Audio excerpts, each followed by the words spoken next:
கிருஷ்ணனை பார்த்து கேட்ட கேள்விக்கு கிருஷ்ணன் பதிலளித்தான்.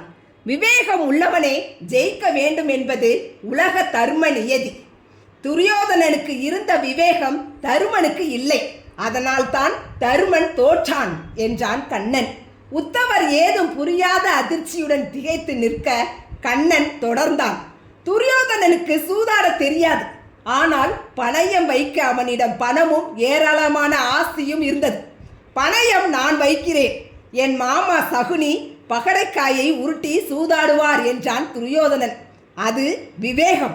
தர்மனும் அதே போலவே விவேகத்துடன் செயல்பட்டு நானும் பணைய வைக்கிறேன்.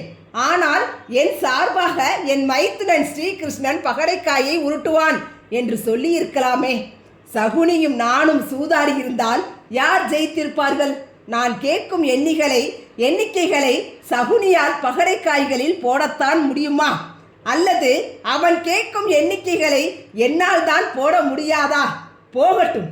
தர்மன் என்னை ஆட்டத்தில் சேர்த்து கொள்ள மறந்து விட்டான் என்பதையாவது நான் மன்னித்து விடுகிறேன். ஆனால் அவன் விவேகம் இல்லாமல் மற்றொரு மாபெரும் தவறையும் செய்தான். ஐயோ, விதிவசத்தால் சூதாட ஒப்புக்கொண்டேன். ஆனால் இந்த விஷயம் கண்ணனுக்கு மட்டும் தெரியவே கூடாது கடவுளே. அவன் மட்டும் சூதாட்ட மண்டபத்துக்கு வராமல் இருக்க வேண்டும். என்னை மண்டபத்துக்குள் வர முடியாதவாறு அவனே என்னை தன் வேண்டுதல்களால் கட்டி போட்டு விட்டான். அங்கு நான் வரக்கூடாதென்று என்னிடமே வேண்டிக் கொண்டான்.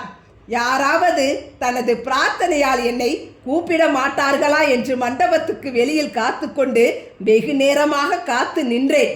பீமனையும் அர்ஜுனனையும் நகுலனையும் சகாதேவனையும் வைத்து இழந்த போது அவர்களும் துரியோதனனை திட்டிக் கொண்டும் தங்கள் கதியை எண்ணி நொந்து கொண்டும் இருந்தார்களே தவிர என்னை கூப்பிட மறந்து விட்டார்களே என்றான் கிருஷ்ணன்.